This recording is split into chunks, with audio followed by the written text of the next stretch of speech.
White tears through Lancashire with 5 for 14. When Dane Villas lost the toss at the start of day 1, Lancashire may have been dreading what was to come, but their attack, led by 4 debut wickets from Washington's Sundar, made sure that Northamptonshire couldn't really get going. They ended the day on 218 for 7.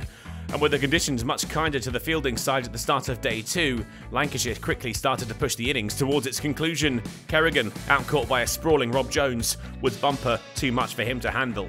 It was soon 9, McManus only able to add 2 to his overnight total, caught in the deep by Keaton Jennings to give Washington Sundar his maiden Lancashire fifer.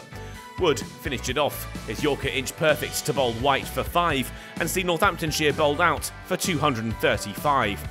It was a performance with the ball that Lancashire should be proud of. Despite the majority of the innings being played in sweltering conditions, they'd prevented the hosts from really kicking on, led by Sundar with 5 for 76 on debut. Keogh and McManus's 50s were highlights for the hosts.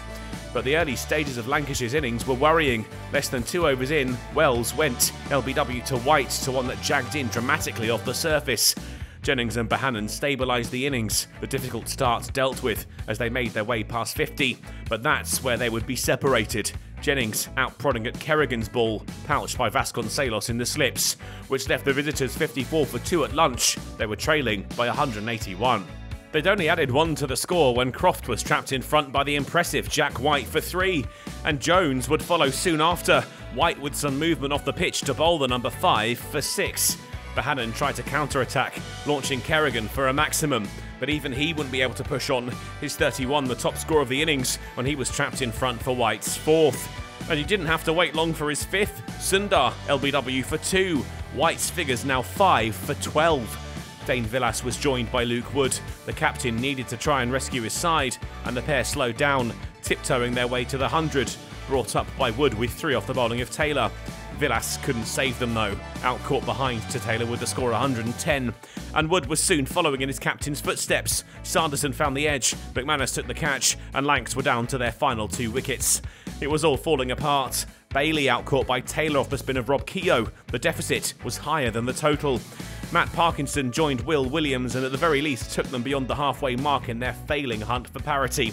He'd fall for 10, LBW to Keogh, Lancashire all out for 132. The hosts would enjoy a lead of 103 at the start of their 2nd innings. That was largely thanks to Jack White's sensational spell with the ball. He finished with 5 for 14 from 13 overs, with an economy just a shade over 1. Only 4 batters had made double-figure contributions. Bohannon's 31, the top score. Lancashire needed quick wickets to stay in the game, and they got just what they wanted. Vasconcelos out 4 overs in, caught by sub-fielder Lavelle off the bowling of Williams. It was an opportunity for them, but with the score up to 25 for 1, bad light forced both sides off, and they wouldn't return to the middle. The start with the ball was exactly what Lancs needed to keep their hopes of victory alive, but to be in with a real chance, they need to skittle Northamptonshire for a pretty low total. The hosts are in control, and day 3 will be pivotal.